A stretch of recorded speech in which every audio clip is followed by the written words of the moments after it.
Trident sign प्रस्तावना। ये केवल एक पौराणिक कथा नहीं, यह एक चेतावनी है अन्याय, अत्याचार और अहंकार के अंत की। ये है उस दिन की कथा जब भगवान स्वयं सिंह और मानव का रूप लेकर प्रकट हुए, केवल एक भक्त की रक्षा के लिए और धर्म की स्थापना हेतु।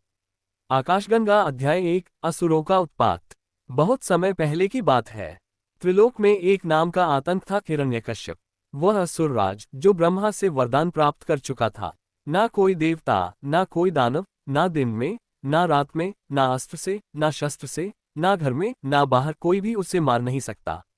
इस वरदान ने उसे अहंकार की चरम सीमा पर पहुंचा दिया। मैं ही ईश्वर हूं, वह अपने राज्य में घोषणा करता। देवताओं को उसने स्वर्ग से खदेड़ दिया था। यज्ञ रुक गए, वेदों का ज्ञान मिटने लगा। अध्याय 2, एक भक्त का जन्म। उसी हिरण्यकश्यप का पुत्र था प्रहलाद। पर वह अपने पिता के मार्ग पर नहीं, विष्णु भक्ति के मार्ग पर चल पड़ा। छोटे से बालक ने अपने हृदय में भगवान विष्णु को बसा लिया। गुरुकुल में भी जब गुरु ने कहा राजा हिरण्यकश्यप ही सर्वोच्च है, प्रहलाद ने शांत स्वर में उत्तर दिया, सर्वोच्च तो केवल नारायण है।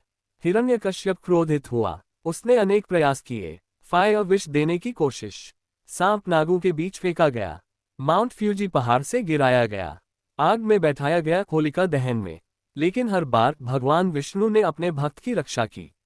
अध्याय 3, सिंह के रूप में प्रलय। आखिरकार एक दिन हिरण्यकश्यप ने क्रोध में पूछा, कहाँ है तेरा विष्णु? क्या इस खंभे में भी है? प्रहलाद ने हाथ जोड़कर कहा, वह हर स्थान पर है। हिरण्यकश्यप ने खंभे पर गदा मारी और अचानक खंभा फट पड़ा। आधी रात थी, सूर्य अस्त हो चुका था, पर रात नहीं हुई थी। धुएं के साथ प्रकट हुआ एक भयावह चमत्कारी रूप। ना मनुष्य, ना जानवर, आधा नर आधा सिंह। ये थे भगवान नरसिंह। उनकी आंखों से ज्वाला निकल रही थी, नाखून वज्र समान। सिंह की दहाड़ से आकाश कांप उठा। उन्होंने हिरण्यकश्यप को दरवाजे की चौखट पर खींच लिया। ना घर के अंदर, ना बाहर, ना दिन, ना रात, संध्या का समय। ना अस्त्र, ना शस्त्र, अपने नाखूनों से उन्होंने हिरण्यकश्यप के पेट को चीर डाला। धर्म की जय हुई। छोटी परी अध्याय 4, भक्त की परीक्षा। जब सब कुछ शांत हुआ, नरसिंह रूप की आग शांत नहीं हो रही थी। कोई देवता उनके पास न जा सका। तब प्रहलाद आगे बढ़ा। वह भगवान नरसिंह के चरणों में गिर पड़ा और बोला, प्रभु, मुझे आपसे कोई वरदान नहीं चाहिए, बस आपकी भक्ति बनी रहे।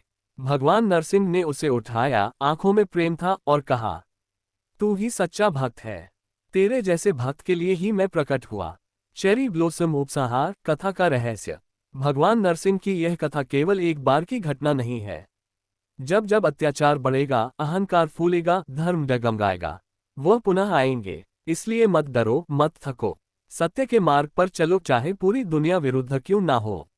क्योंकि जब समय आएगा, खंभे में से भी भगवान प्रकट हो सकते हैं।